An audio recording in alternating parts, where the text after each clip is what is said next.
Hello दोस्तों, स्वागत है आपका अपनी यूट्यूब चैनल एग्जामशिप में। दोस्तों, इस वीडियो में हम कौन मैगजीन के सितंबर मंथ की करंट अफेयर्स को कवर कर रहे हैं। अगर अभी तक आपने चैनल सब्सक्राइब नहीं किया तो प्लीज चैनल को सब्सक्राइब कर लें, क्योंकि ऐसी वीडियो हम लगातार लाते रहते हैं। तो चलिए शुरू करते हैं। सबसे पहले उत्तर प्रदेश का करंट अफेयर्स देख लेते हैं। यूपी ईडा द्वारा रक्षा गलियारे को व्यापक बनाने हेतु समझौता। यूपी ईडा क्या है? उत्तर प्रदेश एक्सप्रेसवे औद्योगिक विकास प्राधिकरण। इसने जो है रक्षा गलियारे को व्यापक बनाने के लिए एक निजी कंपनी यूएएस टेस्टिंग फाउंडेशन के साथ समझौता ज्ञापन पर हस्ताक्षर किए हैं। निजी कंपनी के निदेशक अजय श्रीवास्तव ने राज्य में 6 स्थानों पर विकसित किए जा रहे रक्षा विनिर्माण केंद्रों को शामिल करते हुए 3 डोमेन में सहायता प्रदान करने की पेशकश की है। नेक्स्ट देखेंगे, पेड़ लगाओ पेड़ बचाओ जन अभियान 2024। 20 जुलाई को सीएम योगी आदित्यनाथ ने लखनऊ के अकबर नगर में हरी शंकरी के पौधे लगाकर पेड़ लगाओ पेड़ बचाओ अभियान 2024 की शुरुआत की। किस पौधे को लगाकर? हरी शंकरी की। इस तरह के क्वेश्चन पूछ सकता है। और स्टार्ट कब किया गया है यह अभियान? 20 जुलाई को सीएम योगी आदित्यनाथ द्वारा। 36.5 करोड़ पौधे लगाने का यह अभियान प्रधानमंत्री के एक पेड़ माँ के नाम पहल के अनुरूप है। प्रधानमंत्री ने एक पेड़ माँ के नाम पहल कब स्टार्ट किया था? विश्व पर्यावरण दिवस के अवसर पर। और विश्व पर्यावरण दिवस कब मनाया जाता है? 5 जून को। यानी एक पेड़ माँ के नाम जो पहल है 5 जून को प्रधानमंत्री द्वारा शुरू किया गया था। 8 जुलाई को वृक्षारोपण जन अभियान 2024 के तहत उत्तर प्रदेश और नेपाल की सीमा पर मित्र वन की स्थापना की घोषणा। वृक्षारोपण जन अभियान के तहत प्रत्येक जिले को मित्र वन के अलावा और कौन कौन से वन हैं? शक्ति वन, युवा वन, बाल वन जैसे विशिष्ट वन विकसित करने का निर्देश दिया गया। उत्तर प्रदेश आम महोत्सव 2024 12 से 14 जुलाई के मध्य लखनऊ के अवध शिल्प ग्राम में सीएम योगी आदित्यनाथ द्वारा उद्घाटन किया गया उत्तर प्रदेश आम महोत्सव 2024 का। इस दौरान मुख्यमंत्री ने घोषणा की कि राज्य जो है जापान और मलेशिया को 40 टन आम निर्यात करेगा। 160 साल के इतिहास में पहली बार लखनऊ का जो प्रसिद्ध दशहरी आम है वह अमेरिका को निर्यात किया जाएगा। भारत सरकार के सहयोग से उत्तर प्रदेश सरकार ने किसानों की सहायता के लिए सहारनपुर, अमरोहा, लखनऊ और वाराणसी में 4 पैक हाउस स्थापित किए हैं। कहाँ कहाँ? सहारनपुर, अमरोहा, लखनऊ और वाराणसी में। गन्ना अनुसंधान संस्थान कृषि नेतृत्व पुरस्कार से सम्मानित। भारतीय गन्ना अनुसंधान संस्थान लखनऊ को गन्ना में उत्कृष्ट शोध के लिए कृषि नेतृत्व पुरस्कार 2024 से सम्मानित किया गया। कृषि नेतृत्व पुरस्कार, यह पुरस्कार नई दिल्ली में एग्रीकल्चरल टुडे द्वारा आयोजित 15वें कृषि नेतृत्व सम्मेलन 2024 में प्रदान किया गया।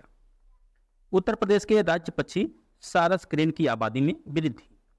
उत्तर प्रदेश राज्य वन विभाग के अधिकारियों ने बताया कि राज्य में 19,918 सारस क्रेन पक्षी हैं, जो वर्ष 2023 की तुलना में 396 अधिक है। इटावा वन प्रभाग में सारस क्रेन की सर्वाधिक संख्या 3,289 दर्ज की गई।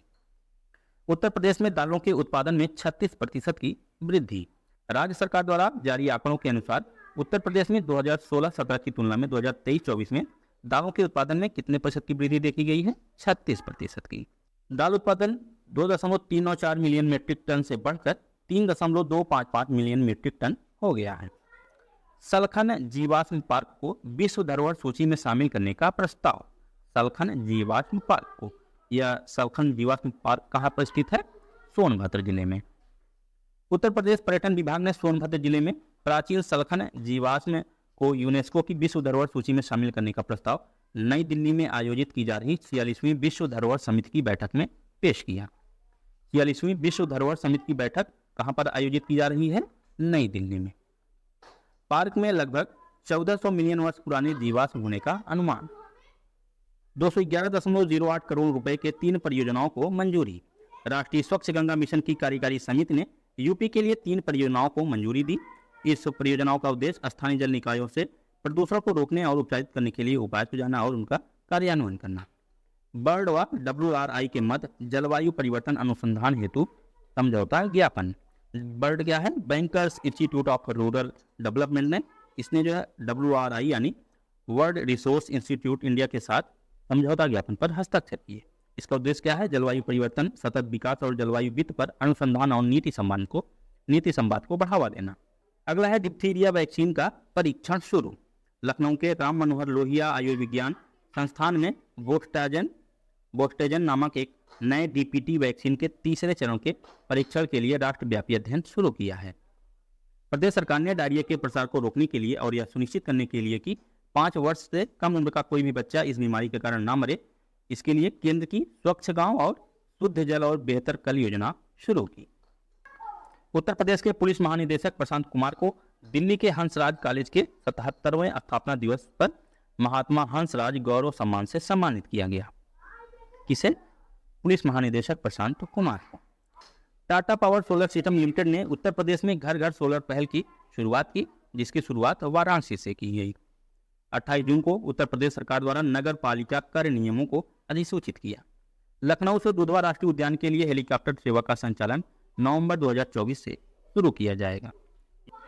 उत्तर प्रदेश सरकार ने 25,000 करोड़ रुपए मूल्य के 150 से अधिक रक्षा विनिर्माण समझौतों पर हस्ताक्षर किए। अन्य राज्यों के करंट अफेयर्स को देख लेते हैं। बिहार सार्वजनिक परीक्षा विधेयक 2024 विधेयक में 3 से 5 वर्ष की कैद और 10 लाख रुपए तक के जुर्माने का प्रावधान है। विधेयक के तहत परीक्षा का खर्च भी सेवा प्रदाता से वसूला जाएगा और उन्हें 4 वर्ष के लिए ब्लैकलिस्ट किया जाएगा। किसी समूह की संलिप्तता पाई गई तो 5 से 10 वर्ष की सजा और 1 करोड़ रुपए का जुर्माना होगा। विष्णु पद और महाबोधि कॉरिडोर। वित्त मंत्री निर्मला सीतारमण ने अपने केंद्रीय बजट भाषण के दौरान घोषणा की कि बिहार में गया में विष्णुपद मंदिर और बोध गया में महाबोधि मंदिर कॉरिडोर परियोजना बनाए जाएंगे। कहां पर? गया में विष्णुपद मंदिर और बोध गया में महाबोधि मंदिर कॉरिडोर। कोसी नदी के जल के दोहन हेतु 11,500 करोड़ रुपए आवंटित। वित्त मंत्री निर्मला सीतारमण द्वारा पेश किए गए बजट में इसकी घोषणा की गई। कोसी नदी को बिहार का शोक भी कहा जाता है। प्रधानमंत्री कॉलेज ऑफ एक्सीलेंस। केंद्रीय गृह एवं सहकारिता मंत्री अमित शाह ने मध्य प्रदेश के सभी 55 जिलों में 486 करोड़ रुपए की लागत से बनाए गए प्रधानमंत्री कॉलेज ऑफ एक्सीलेंस का वर्चुअल उद्घाटन किया। प्रधानमंत्री कॉलेज ऑफ एक्सीलेंस में विद्यार्थियों को बायोटेक्नोलॉजी, कंप्यूटर साइंस, संस्कृति, कला जैसे विषयों में अपनी रुचि के अनुसार अध्ययन करने का अवसर मिलेगा। नेक्स्ट है Lokpath mobile app. Lokpath mobile app को मध्य प्रदेश सरकार द्वारा लॉन्च किया गया है। जनता की सड़क समस्याओं का समाधान 7 दिनों के अंदर इसके तहत किया जाएगा। आईटी सक्षम युवा योजना 2024 इसके द्वारा शुरू किया गया है हरियाणा सरकार द्वारा। आईटी सक्षम युवा योजना पहले चरण में 5,000 युवाओं को रोजगार प्रदान किया जाएगा। टोटल कितना है? 60,000 युवाओं को रोजगार प्रदान करना, जिसमें पहले चरण में 5,000 युवाओं को रोजगार जो है प्रदान किया जाएगा। इस योजना में भाग लेने वालों को पहले 6 महीने के लिए 20,000 रुपये का मासिक पारिश्रमिक दिया जाएगा। 7वें महीने से बढ़कर 25,000 हो जाएगा, जिसे नियोक्ता संस्थाओं द्वारा प्रदान किया जाएगा। मुख्यमंत्री किसान सम्मान निधि योजना का शुभारंभ। प्रधानमंत्री किसान सम्मान निधि योजना का नाम तो आपने सुना ही होगा। यह मुख्यमंत्री किसान सम्मान निधि योजना है, जिसको राजस्थान के मुख्यमंत्री भजन लाल शर्मा द्वारा शुरू किया गया है, जिसमें पात्र किसानों को प्रति वर्ष 2,000 रुपये प्रदान किए जाएंगे। प्रधानमंत्री किसान सम्मान योजना के तहत जो 6,000 रुपये मिलता है वो तो मिलेगा ही, उसके बाद अलग से भी 2,000 रुपये मुख्यमंत्री किसान सम्मान निधि योजना के तहत दिया जाएगा। उत्तराखंड की पहली पक्षी गैलरी। देहरादून में जौली ग्रांट स्थित प्राकृतिक शिक्षण केंद्र में राज्य के पहले यानी उत्तराखंड के पहले पक्षी गैलरी की स्थापना। अगला है मुख्यमंत्री माझी लड़की बहिनी योजना। महाराष्ट्र सरकार द्वारा राज्य की महिलाओं को सशक्त बनाने हेतु मुख्यमंत्री माझी लड़की बहिनी योजना 21 से 65 वर्ष की महिलाओं को 1,500 रुपये मासिक भत्ता देने की घोषणा, जिनके घर की वार्षिक आयु 2.5 लाख रुपए से अधिक नहीं हो। नेक्स्ट है लाडला भाई योजना। महाराष्ट्र सरकार द्वारा यह भी शुरू किया गया है। महाराष्ट्र सरकार द्वारा लाडला भाई योजना, जिसमें 12वीं पास छात्रों को 6,000 रुपये प्रतिमाह, डिप्लोमा धारकों को 8,000 रुपये और स्नातक उत्तीर्ण छात्रों को 10,000 रुपये प्रतिमाह दिए जाएंगे। उम्मीदवार की आयु 18 से 35 वर्ष के बीच होनी चाहिए। नेक्स्ट है वरकारी संप्रदाय के लिए पेंशन योजना। महाराष्ट्र सरकार ने पंढरपुर में भगवान विट्ठल मंदिर में वार्षिक तीर्थ यात्रा में भाग लेने वाले वरकारी संप्रदाय के लिए इस पेंशन योजना की शुरुआत की है। नेक्स्ट है श्रमिक बसेरा योजना। किसके द्वारा शुरू किया गया है? गुजरात सरकार द्वारा श्रमिक बसेरा योजना। उड़ीसा के मगजी लड्डू को जीआई टैग, ये इंपॉर्टेंट है, उड़ीसा के मगजी लड्डू को। उड़ीसा के ढेंकनाल जिले के पारंपरिक मिठाई मगजी लड्डू को भौगोलिक संकेतक यानी जीआई टैग प्रदान किया गया। किस जिले की है ये? उड़ीसा के ढेंकनाल जिले की। इस लड्डू की उत्पत्ति 1300 से 1400 ईस्वी में कालाहांडी जिले के माझी जनजाति के पाक कला में कुशल लोगों से हुई। माझी जनजाति। लद्दाख में विश्व की सबसे ऊंची सुरंग। प्रधानमंत्री नरेंद्र मोदी द्वारा लद्दाख में विश्व की सबसे ऊंची शिकुनला सुरंग के निर्माण का वर्चुअल उद्घाटन किया। शिकुनला सुरंग, यह सुरंग 4.1 किलोमीटर लंबी ट्विन ट्यूब संरचना है जो नीमोपुदुम दारचा रोड पर स्थित है। नीमोपुदुम दारचा रोड पर स्थित है, लगभग 15,800 फीट की ऊंचाई पर। इसका निर्माण सीमा सड़क संगठन यानी BRO द्वारा किया जा रहा है। सुरंग लेह को सभी मौसमों में कनेक्टिविटी सुनिश्चित करेगा और सशस्त्र बलों और उनके उपकरणों की तेज आवाजाही को बढ़ावा देगा। नेक्स्ट है, नागालैंड को बागवानी में सर्वश्रेष्ठ राज्य का पुरस्कार। यह सम्मान जो है 15वें कृषि नेतृत्व सम्मेलन के दौरान दिया गया। अगला है, राजीव गांधी सिविल अभय हस्तम कार्यक्रम। तेलंगाना के मुख्यमंत्री रेवंत रेड्डी द्वारा शुभारंभ। सिविल सेवा उम्मीदवारों को वित्तीय सहायता प्रदान करने हेतु तेलंगाना का श्री दशरथी कृष्णाचार्य पुरस्कार प्रख्यात लेखक और कवि जुकांती जगन्नाथम को प्रदान किया। पीपुल्स बायोडायवर्सिटी रजिस्टर को अपडेट करने वाली ग्राम पंचायत। केरल के अलप्पुझा जिले के थझाकारा ग्राम पंचायत ने स्थानीय समुदायों की भागीदारी के साथ एक व्यापक पीपुल्स डाइवर्सिटी रजिस्टर यानी PBR को अपडेट और प्रकाशित किया। नेक्स्ट है, 15वीं कृषि नेतृत्व पुरस्कार समिति द्वारा महाराष्ट्र को सर्वश्रेष्ठ कृषि राज्य का पुरस्कार। आंध्र प्रदेश के मुख्यमंत्री चंद्रबाबू नायडू द्वारा NTR भरोसा पेंशन योजना का शुभारंभ। झारखंड के सभी अभ्रक खदानें जो हैं बाल श्रम मुक्त घोषित। सिक्किम द्वारा पर्यटन वाहनों में कचरा बैग अनिवार्य। किसके द्वारा? सिक्किम द्वारा। मध्य प्रदेश के मुख्यमंत्री मोहन यादव के नेतृत्व में मध्य प्रदेश मंत्रिमंडल ने निर्णय लिया है कि राज्य के मंत्री अब अपने वेतन और भत्तों पर आयकर का भुगतान अपनी जेब से करेंगे। छत्तीसगढ़ सरकार ने राज्य की कल्याणकारी नीतियों के प्रभावी कार्यान्वयन हेतु सुशासन एवं अभिसरण विभाग बनाने का निर्णय लिया है। इसके द्वारा छत्तीसगढ़ सरकार द्वारा। राष्ट्रीय करंट अफेयर देख लेते हैं। प्रोजेक्ट अस्मिता का शुभारंभ। शिक्षा मंत्रालय तथा विश्वविद्यालय अनुदान आयोग यानी UGC ने अगले 5 वर्षों में भारतीय भाषाओं में 22,000 किताबें विकसित करने के लिए अस्मिता परियोजना की शुरुआत की है। डिजिटल भारत निधि दूरसंचार विभाग की एक पहल है। इस धनराशि का उपयोग दूर दराज और ग्रामीण क्षेत्र में दूरसंचार नेटवर्क के विस्तार के लिए किया जाएगा। वॉयस ओवर कलाकारों हेतु अपस्किलिंग कार्यक्रम द वॉयस बॉक्स। राष्ट्रीय फिल्म विकास निगम ने भारत में वॉयस ओवर कलाकारों के लिए द वॉयस बॉक्स नामक एक कौशल उन्नयन कार्यक्रम शुरू करने के उद्देश्य से नेटफ्लिक्स इंडिया के साथ समझौते पर हस्ताक्षर किए। CSIR और स्वामीनाथन रिसर्च फाउंडेशन के मध्य समझौता। CSIR और स्वामीनाथन रिसर्च फाउंडेशन के मध्य भारत में ग्रामीण, आदिवासी और कृषक समुदाय के बीच आजीविका के अवसरों को बढ़ाने हेतु यह समझौता किया गया है। अगला है 25 जून संविधान हत्या दिवस। गृह मंत्री अमित शाह ने घोषणा की है कि केंद्र सरकार ने 25 जून को संविधान हत्या दिवस के रूप में मनाने का फैसला किया है। 25 जून 1975 को तत्कालीन इंदिरा गांधी के नेतृत्व वाली कांग्रेस सरकार ने संविधान के अनुच्छेद 352 के साथ देश में राष्ट्रीय आपात लगाया था और जो 21 महीनों तक देश में लागू रहा था। राष्ट्रपति केवल केंद्रीय मंत्रिमंडल के लिखित सलाह पर अनुच्छेद 352 के तहत आपातकाल लगा सकते हैं। राष्ट्रीय भूस्खलन पूर्वानुमान केंद्र का उद्घाटन। केंद्रीय कोयला एवं खान मंत्री जी किशन रेड्डी ने कोलकाता में GSI के परिसर में राष्ट्रीय भूस्खलन पूर्वानुमान केंद्र यानी NLFC का उद्घाटन किया। नेक्स्ट है विश्व धरोहर समिति का 46वां सत्र। मोस्ट इंपॉर्टेंट है, यहाँ से एक क्वेश्चन 100% आने की उम्मीद है। नई दिल्ली स्थित भारत मंडपम में विश्व धरोहर समिति का 46वां सत्र आयोजित किया गया 21 से 31 जुलाई 2024 के मध्य। प्रधानमंत्री द्वारा इसका उद्घाटन किया गया। भारत पहली बार विश्व धरोहर समिति की बैठक की मेजबानी कर रहा है। इसमें 150 से अधिक देशों के 2000 से अधिक प्रतिनिधि भाग ले रहे हैं। विश्व धरोहर समिति की स्थापना विश्व संस्कृति एवं प्राकृतिक विरासत के संरक्षण के लिए संबंधित कन्वेंशन के तहत की गई थी। इसे 16 नवंबर 1972 को यूनेस्को के 17वें सत्र में महाधिवेशन द्वारा अपनाया गया था। 500वें सामुदायिक रेडियो स्टेशन का उद्घाटन मिजोरम के आइजोल में अपना रेडियो 90.0 FM स्टेशन के नाम से सूचना प्रसारण तथा रेल मंत्री अश्विनी वैष्णव द्वारा इसका उद्घाटन किया गया। कहाँ पर? मिजोरम के आइजोल में। 3 परीक्षण सुविधाएं स्थापित करने हेतु समझौता ज्ञापन। रक्षा मंत्रालय ने डिफेंस टेस्टिंग इंफ्रास्ट्रक्चर स्कीम के तहत तमिलनाडु औद्योगिक विकास लिमिटेड के साथ चेन्नई में समझौता ज्ञापन पर हस्ताक्षर किए। यह समझौता मानव रहित हवाई प्रणाली, इलेक्ट्रिक इलेक्ट्रॉनिक वारफेयर और इलेक्ट्रो ऑप्टिक्स डोमेन से संबंधित 3 अत्याधुनिक प्रशिक्षण सुविधा स्थापित करने के लिए किया गया है। नेक्स्ट है कला एवं संस्कृति। चराईदेव मैदान विश्व धरोहर स्थल सूची में शामिल। मोस्ट इंपॉर्टेंट है, चराईदेव मैदान जो धरोहर स्थल है यह कहां पर स्थित है? असम में। इसको किस श्रेणी के तहत शामिल किया गया है? सांस्कृतिक। यह जो है भारत का 43वां विश्व धरोहर स्थल है। दिल्ली में विश्व धरोहर समिति के 46वें सत्र के दौरान इसको शामिल किया गया।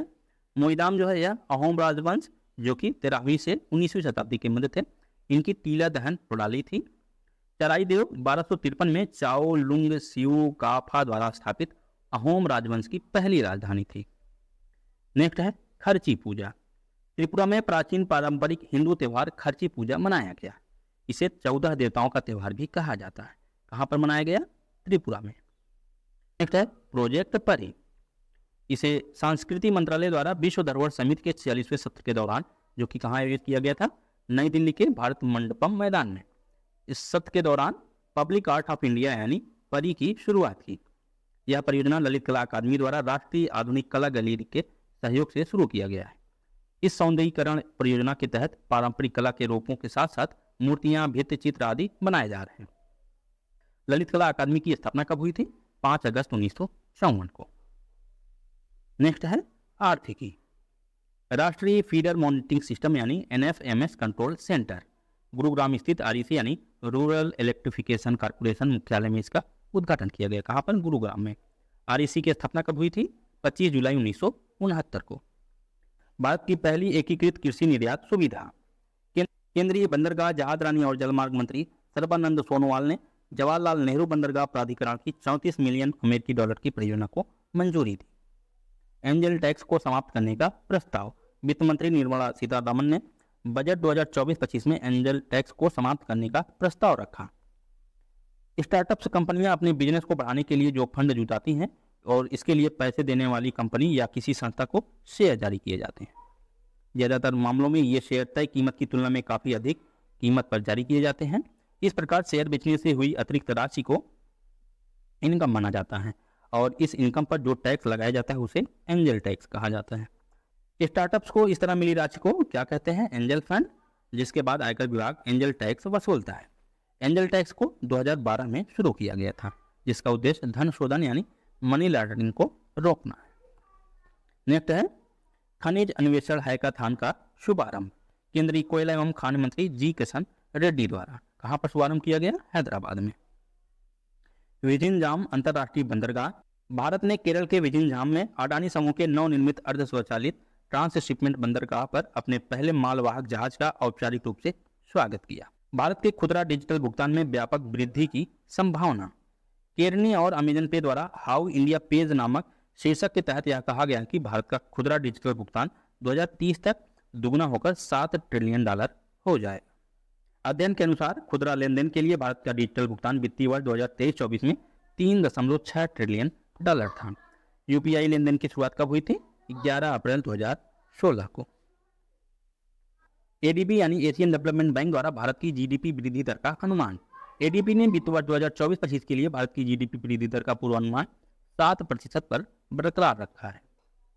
नेक्स्ट है ड्रेज सेडिमेंट के मूल्यवर्धन पर शोध प्रस्ताव को मंजूरी। पत्तन पोत परिवहन एवं जलमार्ग मंत्रालय ने ड्रेज सेडिमेंट के मूल्यवर्धन पर शोध प्रस्ताव को मंजूरी दी। ड्रेज सेडिमेंट को उपयोगी निर्माण वस्तु में बदलकर पर्यावरण संबंधी समस्याओं का निदान सुनिश्चित किया जा सकता है। भारत सरकार और ADB के मध्य ऋण पत्र पर हस्ताक्षर। $170 मिलियन के नीति आधारित ऋण पत्र पर। किसकी मत? भारत और ADB के मध्य $170 मिलियन के नीति आधारित ऋण पर। भारत के स्वास्थ्य प्रणाली को उन्नत करने के लिए और भविष्य की महामारियों से निपटने की क्षमता में सुधार के लिए। ADB की स्थापना कब हुई थी? 1966 में और इसके सदस्य देशों की संख्या वर्तमान में कितनी है? 68। और इसका मुख्यालय है फिलीपींस के मनीला में मॉडल्यू यांग में। अंतरराष्ट्रीय परिदृश्य। मॉरिशस में भारत का पहला विदेशी जन औषधि केंद्र। मोस्ट इंपॉर्टेंट है, भारत का पहला विदेशी जन औषधि केंद्र कहां पर खोला गया है? मॉरिशस में।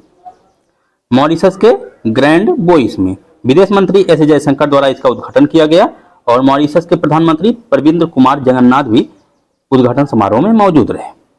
भारत ताइवान जैविक उत्पाद हेतु पहला द्विपक्षीय समझौता। नई दिल्ली में ताइवान के साथ व्यापार पर 9वें कार्यकारी समूह की बैठक के दौरान जैविक उत्पादों के लिए म्यूचुअल रिकॉग्निशन एग्रीमेंट को लागू किया गया। कहां पर ये भारत ताइवान के बीच जो 9वें कार्यकारी समूह की बैठक हुई थी, कहां पर हुई थी? नई दिल्ली में। आइवरी कोस्ट संयुक्त राष्ट्र जल अभिसमय में शामिल, और ऐसा करने वाला यह 10वां अफ्रीकी देश हो गया। कौन सा देश? आइवरी कोस्ट संयुक्त राष्ट्र जल अभिसमय में शामिल। संयुक्त राष्ट्र जल अभिसमय, जिसे ट्रांस बाउंड्री जलमार्गों, अंतर्राष्ट्रीय झीलों के संरक्षण और उपयोग पर अभिसमय के रूप में जाना जाता है, 1992 में हेलेंसिकी फिनलैंड में अपनाया गया था और 1996 में यह लागू हुआ था। नेक्स्ट है प्रधानमंत्री मोदी की रूस यात्रा, जो कि संपन्न हुई थी 8 से 9 जुलाई को।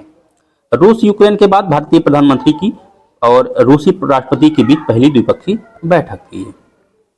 9 जुलाई को प्रधानमंत्री मोदी ने मॉस्को में रूस के राष्ट्रपति के साथ 22वें भारत रूस वार्षिक शिखर सम्मेलन की सह अध्यक्षता की। 22वां भारत रूस वार्षिक शिखर सम्मेलन कहां पर आयोजित किया गया? मॉस्को में। भारत और रूस ने 2030 तक द्विपक्षीय व्यापार को $100 अरब तक बढ़ाने पर सहमति जताई। रोसाटॉम पेविलियन में भारत के कुडनकुलम परमाणु ऊर्जा संयंत्र में प्रयुक्त VVER 1000 रिएक्टर का एक मॉडल एटॉमिक सिम्फनी भी प्रदर्शित किया गया। डिक सूफ नीदरलैंड के नए प्रधानमंत्री। डिक सूफ, इन्होंने मार्क रूटे, जो कि 2010 से 2024 तक नीदरलैंड के प्रधानमंत्री थे, उनका स्थान लिया। मसूद पेजेशकियन ईरान के 9वें राष्ट्रपति के रूप में इन्हें चुना गया। डेनमार्क पशुपालन पर कार्बन कर लगाने वाला पहला देश, मोस्ट इंपॉर्टेंट है। इसके तहत 2030 से मवेशियों और सुअरों से होने वाले मीथेन उत्सर्जन पर 300 क्रेनर लगभग $43 प्रति टन कार्बन डाइऑक्साइड के समकक्ष CO2e की दर से कर लगाया जाएगा। अंतर्राष्ट्रीय समुद्री संगठन परिषद का 132वां सत्र लंदन स्थित IMO मुख्यालय में हाइब्रिड भागीदारी के साथ यह जो है आयोजित किया गया। अंतर्राष्ट्रीय समुद्री संगठन परिषद का 132वां सत्र। बंदरगाह, नौवहन एवं जलमार्ग मंत्रालय के सचिव रामचंद्रन के नेतृत्व में एक उच्च स्तरीय भारतीय प्रतिनिधिमंडल ने इस सत्र में भाग लिया। उर्सुला वान डेर लीयेन दूसरी बार 5 वर्षीय कार्यकाल के लिए यूरोपीय आयोग का अध्यक्ष चुना गया। यूरोपीय आयोग का अध्यक्ष दूसरी बार इन्हें चुना गया। उर्सुला वान डेर लीयेन ये जो है 2019 से आयोग की अध्यक्ष हैं। अटल इनोवेशन मिशन और वर्ल्ड इंटेलेक्चुअल प्रॉपर्टी ऑर्गेनाइजेशन के मध्य आशय पत्र पर हस्ताक्षर। वैश्विक दक्षिण के देशों के लिए नवाचार, उद्यमिता और बौद्धिक संपदा हेतु कार्यक्रम विकसित करने के लिए दिशा में यह जो है हस्ताक्षर किया गया है। अटल इनोवेशन मिशन की स्थापना 2016 में की गई थी नीति आयोग के तहत। वाइपो 1967 में स्थापित संयुक्त राष्ट्र एजेंसी है। इसका मुख्यालय कहां पर है? जेनेवा में। 3D प्रिंटिंग द्वारा निर्मित विश्व की पहली इलेक्ट्रिक अब्रा, कहां पर यह इलेक्ट्रिक अब्रा जो है निर्मित की गई है? दुबई में। इलेक्ट्रिक अब्रा क्या होता है? लकड़ी की बनी एक पारंपरिक नाव होती है। इसका जो है परीक्षण संचालन शुरू किया गया दुबई में। नई दिल्ली में बिमस्टेक के विदेश मंत्रियों की दूसरी रिट्रीट, यह जो है नई दिल्ली में आयोजित की गई 11 से 12 जुलाई के मध्य। रिट्रीट यानी बैठक की मेजबानी विदेश मंत्री एस जयशंकर द्वारा की गई। यह भारत द्वारा आयोजित पहली रिट्रीट थी। इसमें बांग्लादेश, भूटान, म्यांमार, थाईलैंड की विदेश मंत्रियों के साथ साथ श्रीलंका के राज्य मंत्री और नेपाल के विदेश सचिव ने भाग लिया। थाईलैंड ने 2023 में बैंकॉक में पहले बिमस्टेक रिट्रीट की मेजबानी की थी। विश्व बैंक समूह गारंटी प्लेटफॉर्म 1 जुलाई को विश्व बैंक समूह गारंटी प्लेटफॉर्म को व्यवसाय के लिए खोल दिया गया। यह प्लेटफॉर्म बहुपक्षीय निवेश गारंटी एजेंसी यानी मीगा में स्थित है। इसका लक्ष्य 2030 तक वर्ल्ड बैंक ग्रुप की वार्षिक गारंटी को बढ़ाकर $20 मिलियन करना है। विश्व की पहली high speed carbon fibre train, चीन द्वारा विश्व की पहली high speed carbon fibre train बनाई गई। इसे सेट्रोवा 1.0 या कार्बन स्टार रैपिड ट्रांजिट के रूप में भी जाना जाता है। इसका अनावरण चीन के किंगवाओ शहर में किया गया। इस ट्रेन को 140 किलोमीटर प्रति घंटे की अधिकतम गति के साथ डिजाइन किया गया है। इससे कार्बन डाइऑक्साइड उत्सर्जन में वार्षिक रूप से 130 टन की कमी आने की उम्मीद है। विज्ञान एवं प्रौद्योगिकी चरण 2 बैलिस्टिक मिसाइल रक्षा प्रणाली का सफल परीक्षण। DRDO द्वारा यह परीक्षण किया गया। लक्ष्य मिसाइल को LC-4 धामरा से लॉन्च किया गया, जिससे भूम और समुद्र पर तैनात हथियार प्रणाली के रडार द्वारा पता लगाया गया और AD इंटरसेप्टर प्रणाली को सक्रिय किया गया। चरण 2 AD अंतर वायुमंडलीय मिसाइल को एकीकृत परीक्षण रेंज चांदीपुर से LC-3 से लॉन्च किया गया। इस परीक्षण में 5000 किलोमीटर रेंज की बैलिस्टिक मिसाइल से बचाव करने के देश की स्वदेशी क्षमता का प्रदर्शन किया गया। उन्नत फ्रिगेट त्रिपुट का जलावतरण।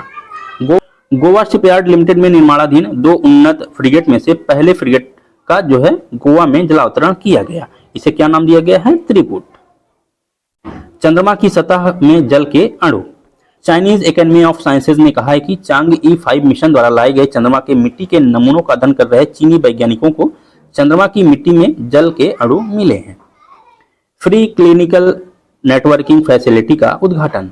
इसका उद्घाटन कहां पर किया गया? फरीदाबाद में। फरीदाबाद कहां है? हरियाणा में। किसके द्वारा उद्घाटन किया गया? केंद्रीय मंत्री जितेंद्र सिंह द्वारा। महामारी तैयारी नवाचार संगठन के तहत एशिया की पहली स्वास्थ्य अनुसंधान।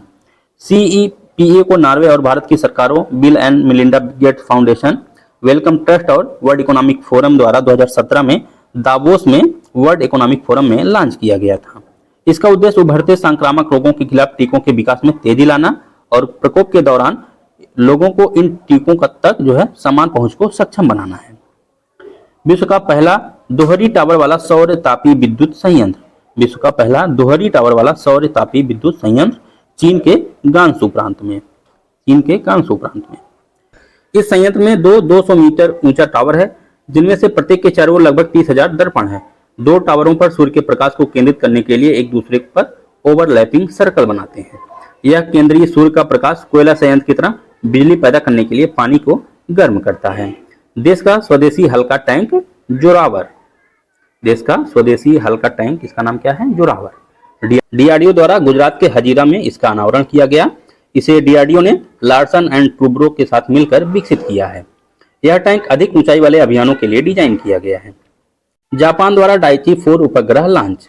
जापान ने अपने नए फ्लैगशिप तीसरे H3 लॉन्च व्हीकल यानी H3F3 फ्लाइट नंबर 3 के माध्यम से उन्नत भूमि अवलोकन उपग्रह डाइची 4 लॉन्च किया। इसका उद्देश्य आपदा प्रतिक्रिया और सुरक्षा के लिए उन्नत पृथ्वी अवलोकन और मानचित्रण के लिए डेटा एकत्र करना है।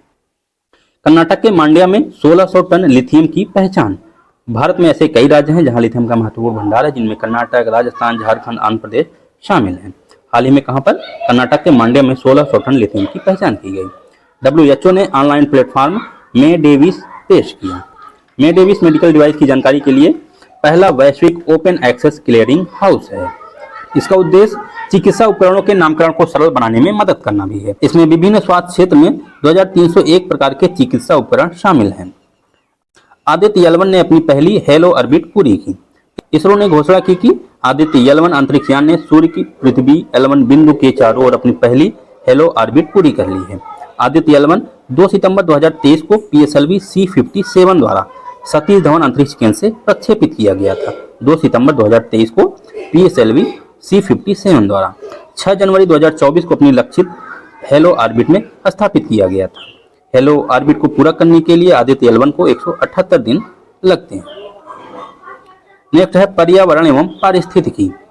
देश की सबसे बड़ी तेंदुआ सफारी कर्नाटक के बन्नेरघट्टा जैविक उद्यान में। यह जो है 20 हेक्टेयर में फैला हुआ है, जिसमें 8 तेंदुए हैं और यह जो है दक्षिण भारत की पहली तेंदुआ सफारी भी है। भारतीय तेंदुओं की IUCN स्टेटस है वल्नरेबल यानी सुभेद्य। Fauna of India checklist portal 30 जून को कोलकाता में जूलॉजिकल सर्वे ऑफ इंडिया के 109वें स्थापना दिवस के अवसर पर fauna of India checklist portal का शुभारंभ किया गया। BBNJ समझौते पर हस्ताक्षर को मंत्रिमंडल की मंजूरी। BBNJ क्या है? राष्ट्रीय अधिकार क्षेत्र से परे जैव विविधता संयुक्त राष्ट्र कानून अभिसमय यानी UN क्लॉज के तहत अंतर्राष्ट्रीय संधि। पृथ्वी विज्ञान मंत्रालय इस समझौते पर भारत के कार्यान्वयन का नेतृत्व करेगा। यह समझौता अंतर्राष्ट्रीय सहयोग और समन्वय के माध्यम से अंतर्राष्ट्रीय जल में समुद्री जैविक विविधता के दीर्घकालिक संरक्षण और सतत उपयोग पर केंद्रित है। नए पौधे की प्रजाति फ्लेवगा कैंथस सुधांशु शेखरी। BSI द्वारा पौधे की इस नई प्रजाति की खोज अरुणाचल प्रदेश के पापुम पारे जिले में स्थित ईटानगर वन्यजीव अभ्यारण्य। नीति गियर शिफ्ट चैलेंज का शुभारंभ 14 जुलाई को नीति आयोग ने IIM Bangalore, smart freight centre India, CALSTART drive to zero तथा WRI इंडिया के सहयोग से E-फास्ट इंडिया पहल के हिस्से के रूप में नीति गियर शिफ्ट चैलेंज का शुभारंभ किया। इस अगली हैकाथॉन का लक्ष्य भारत में शून्य कार्बन उत्सर्जन ट्रकों को अपनाने के लिए अभिनव व्यवसाय मॉडल को बढ़ावा देना है। इससे देश की गंभीर आर्थिक और पर्यावरणीय चुनौतियों का समाधान करने में मदद मिलेगी। अगला है प्लास्टिक रिसाइकलिंग एवं स्थिरता पर वैश्विक सम्मेलन। 4 से 7 जुलाई के मध्य नई दिल्ली स्थित भारत मंडपम में इसका आयोजन किया गया। प्लास्टिक रिसाइकलिंग एवं स्थिरता पर वैश्विक सम्मेलन का केंद्रीय रसायन एवं उर्वरक मंत्रालय की सचिव निवेदिता शुक्ला वर्मा ने मुख्य अतिथि के रूप में सम्मेलन का उद्घाटन किया। केरल में मानव वन्य जीव संघर्ष को कम करने हेतु मास्टर प्लान को मंजूरी। इस ब्लूप्रिंट में 3 वर्षों में क्रियान्वित की जा रही 17 रणनीतियों की रूपरेखा दी गई है। वायनाड में 2.6 किलोमीटर क्षेत्र सहित 6.6 किलोमीटर की वन सीमाओं पर मधुमक्खी की छत्ते की बाड़ लगाई जाएगी। नेक्स्ट है फिलीपींस हान एवं क्षति कोष बोर्ड की मेजबानी करेगा। जुलाई 2024 में संयुक्त राष्ट्र वार्ता के तहत बनाए गए हानि एवं क्षति कोष के बोर्ड की मेजबानी के लिए फिलीपींस को चुना गया है। यह वैश्विक तापन के प्रभाव से उबरने और पुनर्निर्माण के लिए देशों को वित्तीय सहायता प्रदान करने की दिशा में महत्वपूर्ण प्रयास है। जून 2024 में विश्व बैंक के बोर्ड ने बैंक को 4 वर्ष के लिए इस कोष के अंतरिम मेजबान के रूप में कार्य करने की योजना को मंजूरी दी थी। इस कोष की स्थापना 2022 में मिस्र के शर्म एल शेख में COP27 के दौरान की गई थी। विश्व बैंक निधि समन्वय और संसाधन आवंटन की देखरेख करता है। कौन? विश्व बैंक। नेक्स्ट देखते हैं हम लोग रिपोर्ट एवं सूचकांक। एनएलए पासपोर्ट सूचकांक जुलाई 2024 एनएलए और पार्टनर्स द्वारा जारी किया गया। सिंगापुर शीर्ष स्थान पर रहा और अफगानिस्तान अंतिम स्थान पर रहा। भारत जो है सेनेगल और ताजिकिस्तान के साथ 82वें स्थान पर रहा। अगला है विश्व के वनों की स्थिति 2024 रिपोर्ट FAO द्वारा जारी। रिपोर्ट के अनुसार 2020 में वैश्विक वन क्षेत्र पर लगभग 4.1 बिलियन हेक्टेयर था। यह जो है भूमि क्षेत्र का 31% था। वन क्षेत्र वाले शीर्ष 5 देश रूसी संघ, ब्राजील, कनाडा, संयुक्त राज्य अमेरिका और चीन। रूसी संघ, ब्राजील, कनाडा, संयुक्त राज्य अमेरिका और चीन इनमें जो है वैश्विक वन क्षेत्र का 54% है। 1990 से 2020 के बीच लगभग 420 मिलियन हेक्टेयर वन भूमि उपयोग में परिवर्तित हो गए हैं। अगला है DPI पर भारत के G20 टास्क फोर्स की रिपोर्ट। 15 जुलाई को आर्थिक परिवर्तन, वित्तीय समावेशन और विकास के लिए डिजिटल पब्लिक इंफ्रास्ट्रक्चर पर भारत के G20 टास्क फोर्स द्वारा अंतिम डिजिटल सार्वजनिक अवसंरचना पर भारत के G20 टास्क फोर्स की रिपोर्ट जारी की गई। टास्क फोर्स का नेतृत्व G20 शेरपा अमिताभ कांत द्वारा तथा इन्फोसिस के सह संस्थापक और अध्यक्ष तथा UPI के संस्थापक अध्यक्ष नंदन नीलगेड़ी द्वारा किया गया। SDG India index 2023-24 report. SDG India index 1 से 100 तक पैमाने पर 16 SDG लक्ष्यों में हुई प्रगति का मूल्यांकन करता है। रिपोर्ट में भारत का SDG स्कोर जो है 2020-21 में 66 अंक से सुधर कर 2023-24 में 71 अंक हो गया है। 2020-21 में 66 अंक से सुधर कर 2023-24 में 71 अंक हो गया है। विश्व जनसंख्या संभावना रिपोर्ट 2024 मोस्ट इंपॉर्टेंट है। संयुक्त राष्ट्र की आर्थिक एवं सामाजिक मामलों के विभाग यानी UNDESA द्वारा प्रकाशित किया गया। वर्ष 2024 में भारत की जनसंख्या 1.45 अरब है, जो 2054 में 1.69 अरब तक पहुंच जाएगी।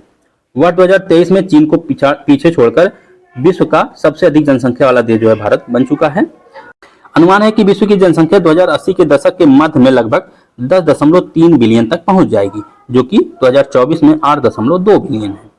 रिपोर्ट के अनुसार चीन की जनसंख्या 2024 में 1.41 बिलियन है, जो 2054 में घटकर 1.21 बिलियन हो जाएगी। वित्तीय समावेशन सूचकांक 2024 RBI ने 31 मार्च 2024 को समाप्त वर्ष के लिए समग्र वित्तीय समावेशन सूचकांक फी इंडेक्स जारी किया। मार्च 2024 के लिए इस सूचकांक का मूल्य है 64.2, जबकि मार्च 2023 में यह 60.1 था, जिसमें सभी उप सूचकांकों पहुंच, उपयोग और गुणवत्ता में वृद्धि देखी गई है। यह फी जो सूचकांक में सुधार मुख्य रूप से उपयोग आयाम के तहत देखा गया है, जो वित्तीय समावेशन की गहनता को दर्शाता है। यह सूचकांक RBI ने पहली बार वित्त वर्ष 2020-21 के लिए अगस्त 2021 में बिना किसी आधार वर्ष के प्रकाशित किया था। यह सूचकांक 97 संकेतकों पर आधारित है, जो सेवाओं की पहुंच में आसानी, उपलब्धता और उपयोग तथा सेवाओं की गुणवत्ता पर आधारित है। अगला देखते हैं योजना एवं कार्यक्रम। राष्ट्रीय जिला खनिज फाउंडेशन यानी DMF पोर्टल केंद्रीय कोयला एवं खान मंत्री जी किशन रेड्डी द्वारा इसको लॉन्च किया गया।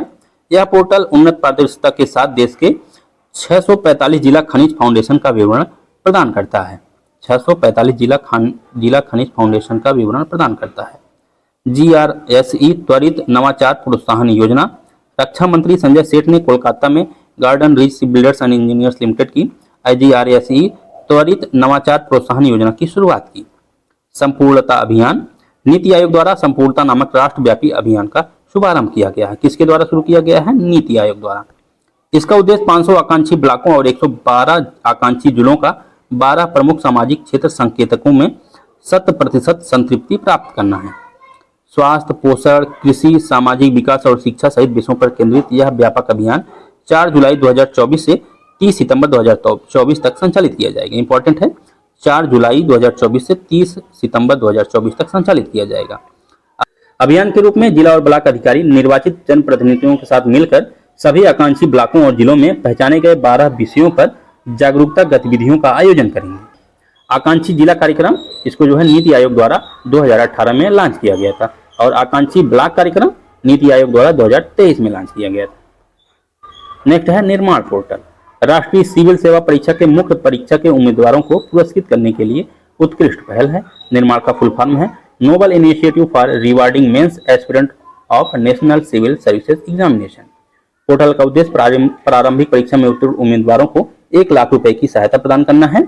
उन युवाओं के लिए है जिनकी वार्षिक आय 8 लाख रुपए से कम है और जो SC, ST, महिला या थर्ड जेंडर से संबंधित हैं।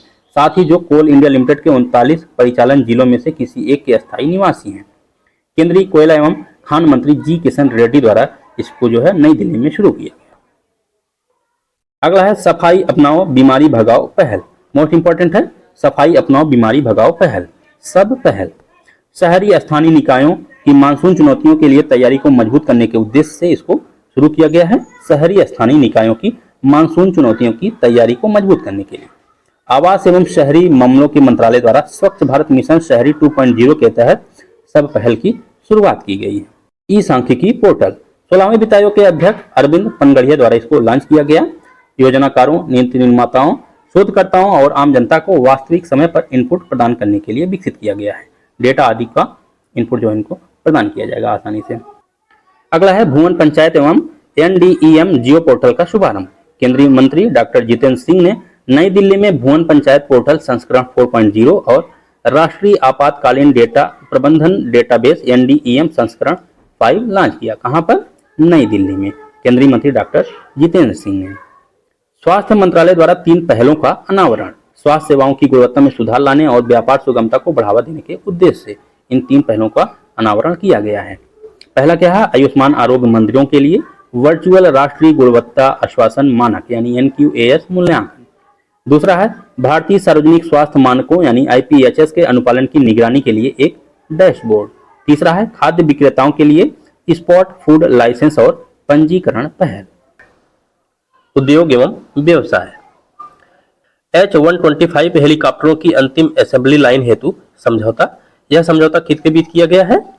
टाटा एडवांस सिस्टम लिमिटेड यानी TASL और एयरबस हेलीकॉप्टर के मध्य यह समझौता किया गया है। इंग्लैंड के फर्नबोरो में आयोजित फर्नबोरो इंटरनेशनल एयर शो 2024 में इस अनुबंध पर हस्ताक्षर किए गए। अगला है नौसेना एवं IOCL के मध्य समझौता। इस समझौते के उद्देश्य जो है हैवी ड्यूटी ई मोबिलिटी के लिए हाइड्रोजन और ईंधन सेल प्रौद्योगिकी को बढ़ावा देना है। वर्तमान में IOCL गुजरात और NCR में 15 ईंधन सेल बसें संचालित करता है। अगला है इरेडा नेपाल में 900 मेगावाट जल विद्युत परियोजना हेतु निवेश करेगा। नेक्स्ट है कोटा में ग्रीनफील्ड हवाई अड्डा विकसित किया जाएगा। कोटा ग्रीनफील्ड हवाई अड्डे के विकास के लिए भारतीय विमानपत्तन प्राधिकरण, नागरिक उड्डयन विभाग और राजस्थान शहरी विकास विभाग के मध्य समझौता ज्ञापन पर हस्ताक्षर किया गया है।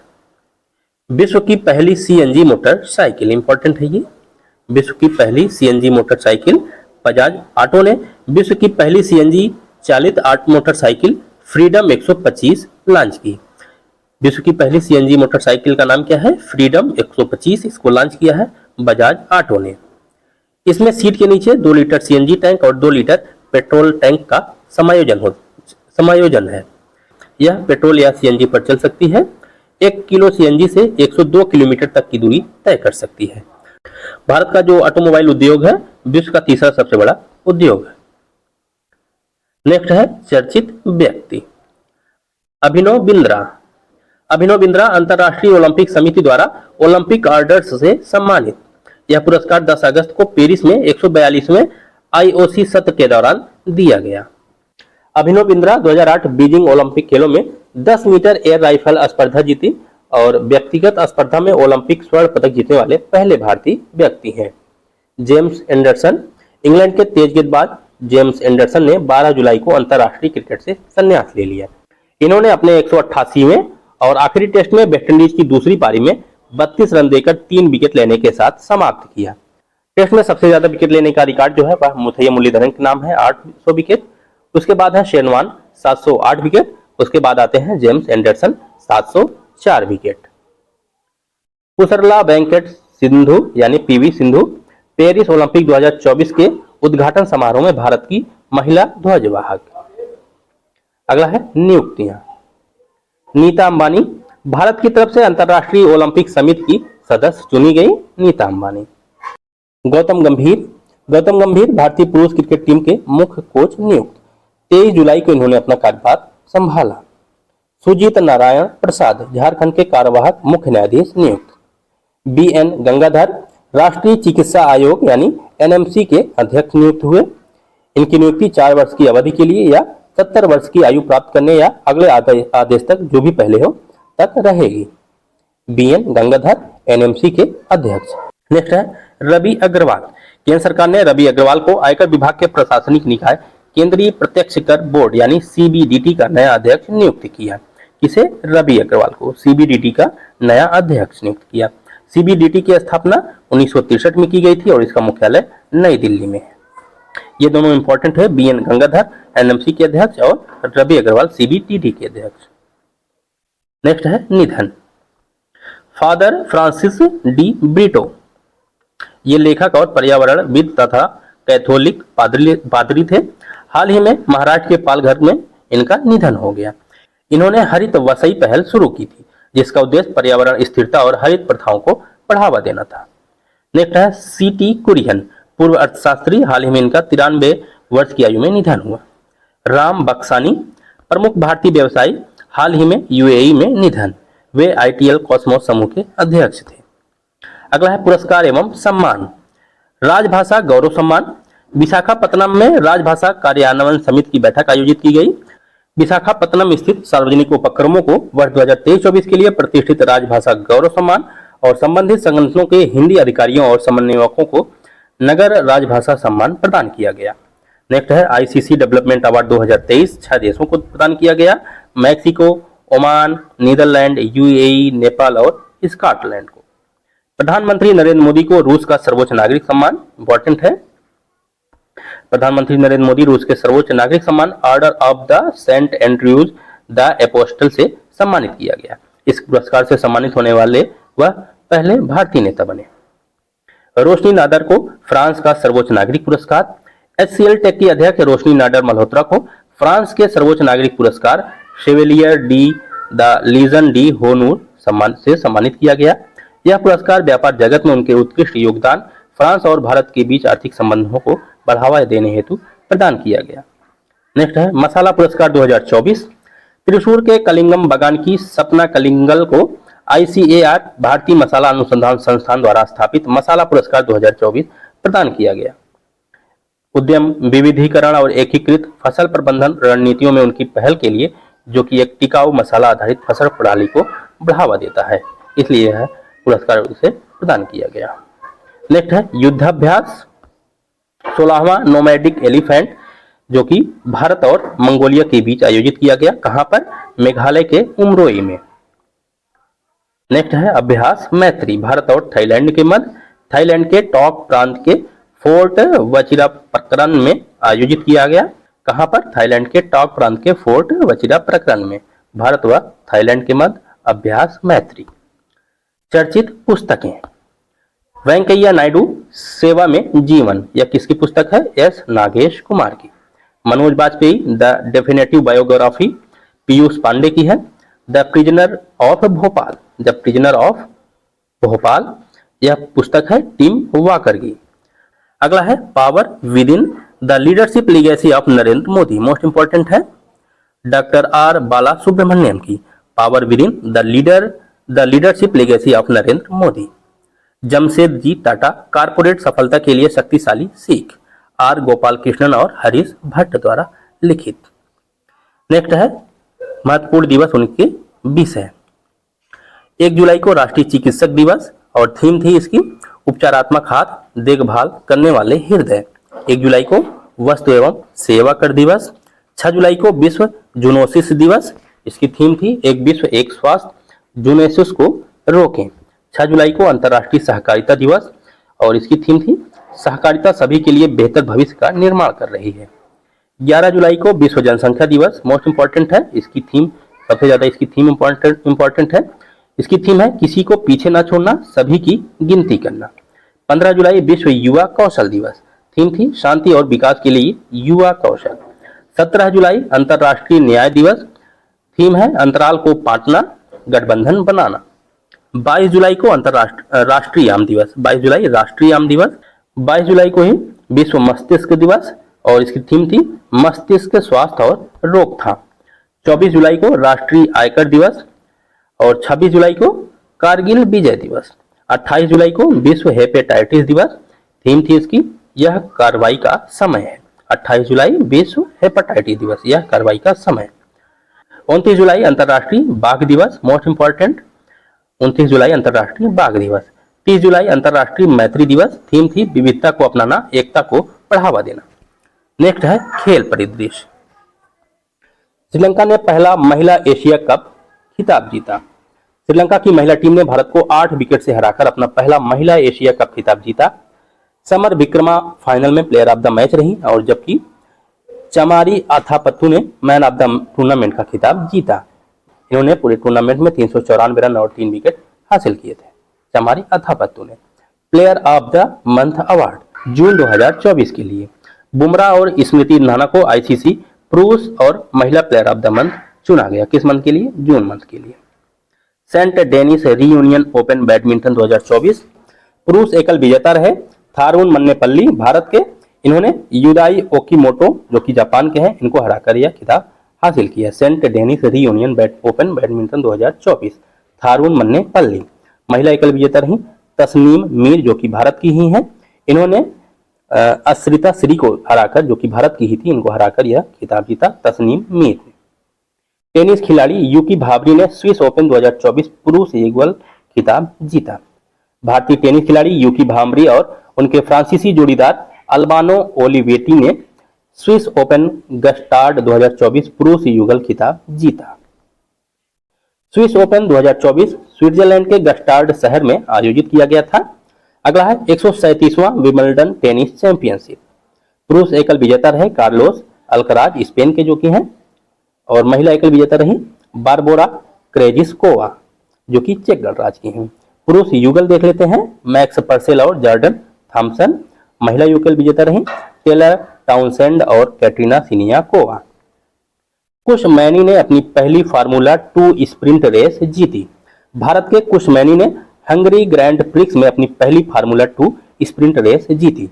हंगरी ग्रैंड प्रिक्स में भारत के कुश मैनी ने यह उपलब्धि हासिल करने वाले दूसरे भारतीय बन गए।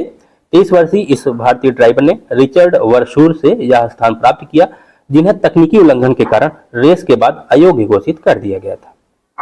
एशियाई स्क्वैश डबल्स चैंपियनशिप 2024। एशियाई डबल्स स्क्वैश चैंपियनशिप में भारत के अभय सिंह ने पुरुष युगल और मिश्रित दोनों खिताब जीता। पुरुष युगल में अभय एवं वेलावन सेंथिल कुमार की जोड़ी ने फाइनल में मलेशिया के ओंग साई हंग और स्थापिक कमाल को हराकर जीता। किसने? अभय और वेलावन सेंथिल ने। और एकल में अभय सिंह ने जीता था। विश्व जूनियर स्क्वैश चैंपियनशिप 2024 भारत के शौर्य बाबा ने टेक्सास के ह्यूस्टन में विश्व जूनियर स्क्वैश चैंपियनशिप 2024 में कांस्य पदक जीता। विश्व जूनियर स्क्वैश चैंपियनशिप में किसी भारतीय पुरुष स्क्वैश खिलाड़ी द्वारा हासिल किया गया दूसरा पदक है। तो दोस्तों इस वीडियो में इतना ही। अगर आपको वीडियो यूजफुल लगा हो तो प्लीज वीडियो को लाइक करें और चैनल को सब्सक्राइब करें। Thank you.